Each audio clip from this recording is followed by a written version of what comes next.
पाकिस्तान से आए तमाम क्रिकेटर्स की जबरदस्त मेहमान नवाजी भारत में देखने को मिल रही है, लेकिन पाकिस्तान के विकेटकीपर बल्लेबाज मोहम्मद रिजवान के इर्द गिर्द विवाद भी बढ़ता जा रहा है।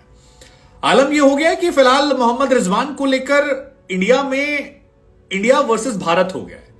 अब इंडिया वर्सेस भारत कहने के मायने ये हैं कि पॉलिटिकल टर्म्स में भारत इस वक्त वो लोग ज्यादा इस्तेमाल करते हैं जो राइट विंग आइडियोलॉजी से जुड़े हुए हैं, जो हिंदू आइडियोलॉजी को मानने वाले लोग हैं और जो खुलकर कहते हैं हिंदू राष्ट्र की बात करते हैं, या फिर राइट विंग से जुड़े जितने भी लोग हैं जो भी आपको सोशल मीडिया मिल जाएंगे।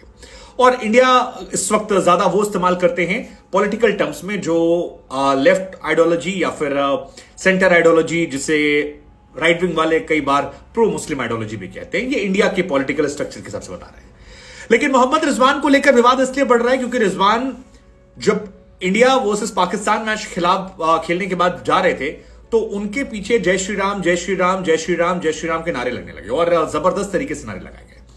इसके बाद सोशल मीडिया पर दो तरह के ट्रेंड चलने लगे। एक वर्ग ने चलाया सॉरी पाकिस्तान, जिसमें कई लोगों ने कहा कि हम इस बात को लेकर शर्मिंदा हैं कि आप हमारे देश में आए, आपको बू किया जा रहा था, आपको चिढ़ाने की कोशिश की जा रही थी और यह सही नहीं था मेहमान नवाजी के पॉइंट ऑफ व्यू से। दूसरा जिसने थैंक यू अहमदाबाद ट्रेंड करवाया, उन्होंने कहा कि जी बढ़िया हुआ जैसे को, और यह मामला काफी ज्यादा विवादास्पद होता जा रहा था। लेकिन अब इस मामले को लेकर एक और खबर आई है जो ज्यादा बड़ी हो जाती है, और खबर यह है कि मोहम्मद रिजवान के खिलाफ आईसीसी को एक लेटर लिखा गया है एडवोकेट विनीत जिंदल की तरफ से। विनीत जिंदल वही शख्स हैं जिन्होंने ज़ैनब अब्बास को लेकर एक लेटर किया था और दिल्ली पुलिस से उन्हें अरेस्ट करने की मांग की थी क्योंकि धार्मिक भावनाओं को भड़काने का आरोप उन पर 9 साल पुराने ट्वीट को लेकर था।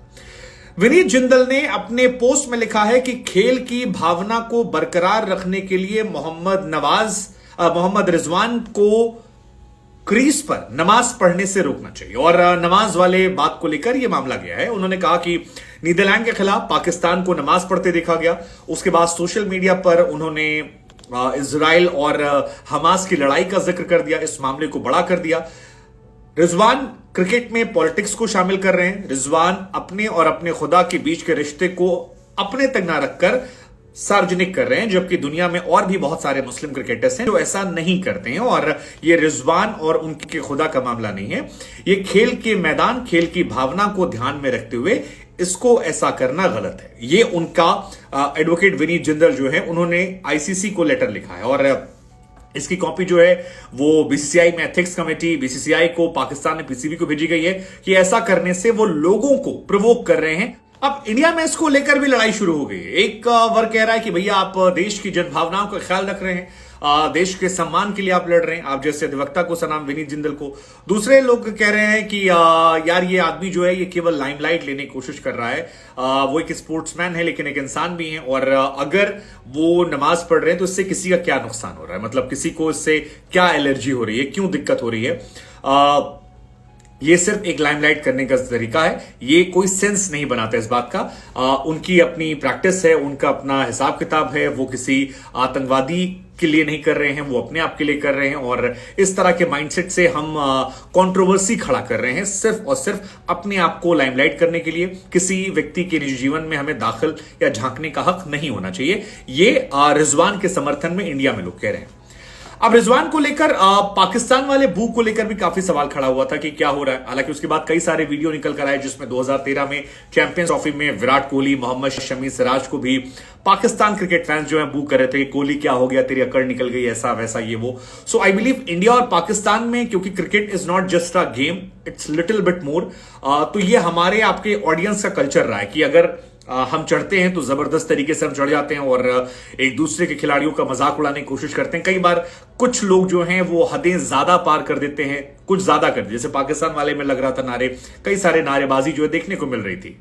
अब अगर कोई आप में से मासूम फैन और कह रहा है कि यार ऐसा यहां नहीं होता वहां नहीं होता, तो आप इंडिया पाकिस्तान के मैच के दिन आप सोशल मीडिया स्क्रॉल कर लीजिएगा या किसी भी कमेंट सेक्शन को आप स्क्रॉल कर लीजिएगा, आपको वहां पर सैकड़ों हजारों लोग ऐसे मिल जाएंगे जो एक दूसरे के खिलाफ अपशब्दों का इस्तेमाल करते, एक दूसरे को नीचा दिखाते, एक दूसरे के ऊपर फफ्तियां कसते या उनके धार्मिक मुद्दों को लेकर आधार बनाते नजर आ जाएंगे। हालांकि रिजवान के मामले में जो ये वकील साहब हैं, इनका कहना है कि यार सिर्फ एक दो मैच तक नहीं है, इंडिया के खिलाफ मैच में भी वो पिच पर नमाज पढ़ रहे थे। जब वो पाकिस्तान से अमेरिका गए थे तो वहां भी कर रहे थे। So if you want to practice is religious thing, it's better कि वो अपने तक करें उसको, जब वो दुनिया में प्रचार प्रसार करते हैं। और उसमें कई और तर्क भी दिए जा रहे हैं जो रिजवान को नापसंद करने वाले लोग हैं कि पीएसएल में भी कई बार साथी खिलाड़ियों को वो इस्लाम में कन्वर्ट करने की बात कर रहे थे। सो इसी के पीछे पूरा लॉजिक दिया गया है कि ICC spirit of the game को ध्यान में रखते हुए ये कदम उठाए, जैसे मोइन अली और धोनी से कहा गया था कि आप कोई ऐसा काम ना करें जो क्रिकेट के अलावा आप मत इन्वॉल्व हो।